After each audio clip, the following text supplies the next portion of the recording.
నమస్తే, welcome to Suman TV. అయితే బరువు అధికంగా పెరిగిపోతున్నారా? చిన్న వాళ్ళ నుంచి పెద్దవాళ్ళ వరకు ఏజ్ డిఫరెన్స్ అనేది ఎవరికి లేదు. అందరూ కూడా అధికంగా బరువు పెరిగిపోతున్నారు. మరి దీనికి కారణాలు ఏంటో తెలుసుకోవడానికి ప్రస్తుతం నాతో పాటు ఉన్నారు చేతన్ గారు, డాక్టర్ చేతన్ గారు. మాట్లాడి తెలుసుకుందాం. నమస్తే సార్.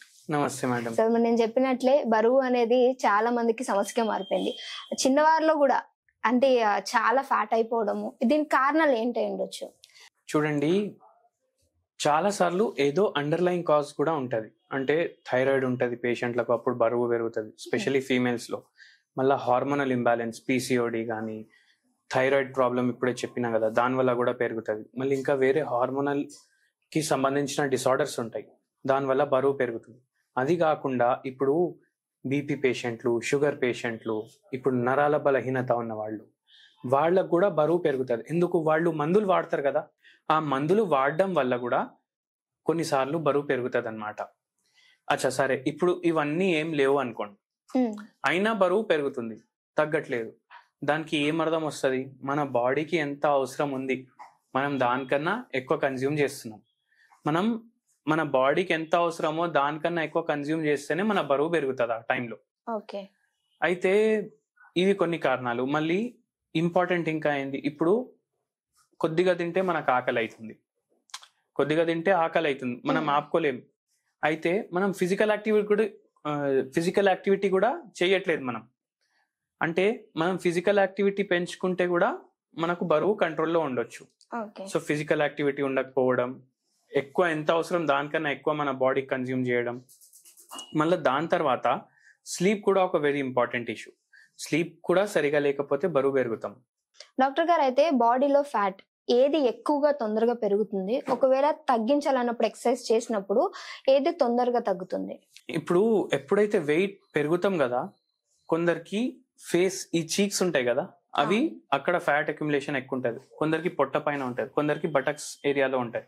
ప్రతి పేషెంట్ ఎవరికైతే బరువు పెరుగుతుంది కదా, ఇప్పుడు మన దగ్గర చాలా మంది పర్సన్ ని బట్టి, జెనెటిక్స్ ని బట్టి ఉంటది. సో ఇండియన్స్ లో మనకు ఎక్కువ ఈ పొట్ట రీజన్ లో బెల్లీ ఫ్యాట్ అంటారు కదా, అది ఎక్కువ పెరుగుతుంది. మళ్ళీ బటక్స్ రీజన్ లో, థైస్ రీజన్స్ లో పెరుగుతుంది.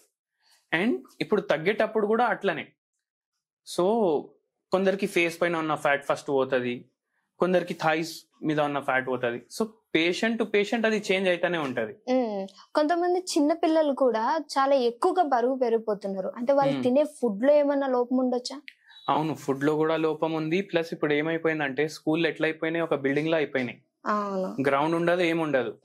పిల్లలకి ఆల్రౌండ్ డెవలప్మెంట్ ఉండాలి, కానీ పిల్లలకి ఆల్రౌండ్ డెవలప్మెంట్ ఉంటలేదు. మార్నింగ్ 7ంటికి పోతే ఈవినింగ్ 8ంటికి వస్తున్నారు పిల్లలు. ఎక్స్ట్రా క్లాసెస్ అనేసి, స్టడీ అవర్స్ అనేసి, ట్యూషన్లు అనేసి, అప్పుడు ఫిజికల్ యాక్టివిటీనే లేదు కదా. అండ్ ఫుల్ డే బ్రెయిన్ పనిచేస్తుంది. అయితే బ్రెయిన్ ఇప్పుడు మనం ఒక 2-3 గంటలు పనిచేస్తే మనకు జర డల్నెస్ వస్తుంది. అప్పుడు మనం చాయ్నో కాఫీనో తీసుకుంటాం. పిల్లలు ఏం తీసుకోరు, ఫుల్ డే కంటిన్యూస్లీ వాళ్ళ బ్రెయిన్ నడుస్తూనే ఉంటది. అయితే అది కాంపన్సేట్ చేయడానికి వాళ్ళు హై కార్బోహైడ్రేట్ డైట్ తీసుకుంటారు. చాక్లెట్లు తింటారు, బిస్కెట్లు తింటారు, మళ్ళీ చిప్స్లు, జంక్ ఫుడ్ ఇవన్నీ తింటారు.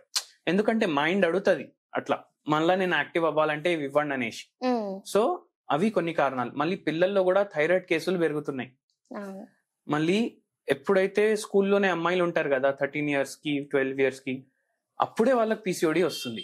అయితే ఈ కారణాల వల్ల వాళ్ళకి వెయిట్ పెరుగుతుంది. ఓకే, అంటే ఇప్పుడు మీరు అన్నారు థైరాయిడ్ అని, అంటే బరువు పెరిగిన తర్వాత థైరాయిడ్ వస్తుందా, లేదా థైరాయిడ్ వచ్చాక మనుషులు బరువు పెరుగుతారా?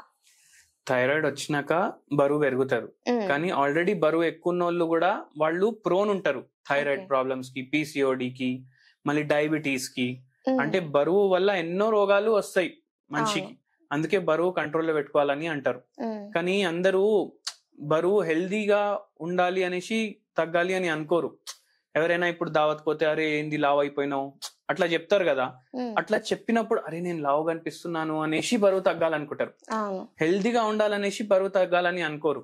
ఇప్పుడు బరువు పెరగడం వల్ల మోకాల నొప్పులు కూడా వస్తాయి, ఎందుకంటే చాలా ఎక్కువ వెయిట్ పడుతుంది కదా మోకాల మీద. ఆ మోకాల నొప్పి స్టార్ట్ అయిన తర్వాత బరువు తగ్గాలనుకుంటారు. అయితే ఫస్ట్ నుంచే మనం పెరిగే ముందే కంట్రోల్లో పెట్టుకోవడం బెటర్. ఓకే, ఒక పర్సన్ మంత్లీ ఎంత వెయిట్ తగ్గితే అది హెల్దీ వెయిట్ అని అంటాం మనం? చూడండి, ఏదైనా ఉంటే గ్రాడ్యువల్ ఉండాలి. ఇప్పుడు కొందరు 10 kgs కూడా లూజ్ చేస్తారు, నెలలో. కానీ అట్లా అంత ర్యాపిడ్ గా మందులు తీసుకొని, అంటే ఏ మందులు అయితే మనకు సైడ్ ఎఫెక్ట్ ఇస్తాయి కదా అటువంటి మందులు తీసుకోవద్దు. 3 kgs to 5 kgs మీరు లూజ్ చేయొచ్చు 1 month లో. మరీ ర్యాపిడ్ గా లూజ్ చేయొద్దు, ఎందుకంటే మీరు మొత్తం క్యాలరీస్ కట్ చేస్తున్నారు, ఒక డయట్ ఫాలో చేస్తున్నారు. ఆ డయట్ ఎన్ని రోజులు కంటిన్యూ చేస్తారు మీరు? అవునా కదా? ఇప్పుడు కీటో డయట్ చేసేటోళ్ళు ఉంటారు. కీటో డయట్ లో కార్బోహైడ్రేట్లు ఉండవు, కానీ బాడీకి కార్బోహైడ్రేట్స్ కూడా అవసరం, ఫ్యాట్స్ కూడా అవసరం, ప్రోటీన్స్ కూడా అవసరం. బ్యాలెన్స్ డయట్ అంటారు దాన్ని. అన్ని ఉండాలి ఆ డయట్ లో. కానీ మనం ఏం చేస్తాం, ఏదో మ్యాక్రో న్యూట్రియంట్ ని తగ్గిస్తాం. అట్లా తగ్గించి మనం ఎన్ని రోజులు తింటాం? అది వారం, 10 రోజులు, 2-3 నెలలు, దానికన్నా ఎక్కువ మనం తినలేం. సో గ్రాడ్యువల్ గా హెల్దీ వెయిట్ లాస్ చేసుకోవాలి. అయితే హోమియోపతి మెడిసిన్స్ దీంట్లో చాలా హెల్ప్ చేస్తాయి అన్నమాట. మనం పేషెంట్ కి ఒక డైట్ ఇస్తాము, బ్యాలెన్స్ డైట్, మళ్ళీ దాంతో పాటు హోమియోపతి మెడిసిన్స్ ఇస్తాము. అయితే gradual and permanent weight loss అవుతుంది పేషెంట్ కి. తీసుకునే ఫుడ్ మనకి ఎంత వరకు యూజ్ అవుతుంది అంటారు దీనికి? తీసుకునే ఫుడ్ అంటే మనం ఇప్పుడు డైట్ తీసుకుంటున్నప్పుడు కొంత ఫుడ్ తీసుకుంటాము, కొంతమంది కొంత లాస్ చేసేస్తూ ఉంటారు. దీని వల్ల వాళ్ళకి ఫర్దర్ గా ఫ్యూచర్ లో ఏమైనా ఇబ్బందులు, ప్రాబ్లమ్స్ ఏమైనా వస్తాయా?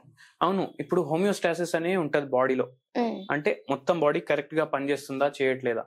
ఇప్పుడు మనం ర్యాపిడ్ గా వెయిట్ లాస్ చేసినాం అనుకోండి, అప్పుడు ఏమైతుంది, ఆ హోమియోస్టాసిస్ డిస్టర్బ్ అవుతుంది. దాంతో బాడీలో మల్టిపల్ ఫంక్షన్స్ డిస్టర్బ్ అవుతాయి. ఇప్పుడు ఏదైనా వెయిట్ లాస్ డైట్ స్టార్ట్ చేసిన వాళ్ళు స్టార్టింగ్ లోనే చెప్తారు మాకు కాన్స్టిపేషన్ స్టార్ట్ అవుతుంది అనేసి. అయితే దాని అర్థమైంది బాడీలో చేంజెస్ వస్తున్నాయి. ఎటువంటి చేంజ్ రాకుండా మనం వెయిట్ లాస్ చేసుకోవాలి. ఓకే డాక్టర్, అట్లా. థ్యాంక్ యూ డాక్టర్ గారు. థ్యాంక్ యూ అండి.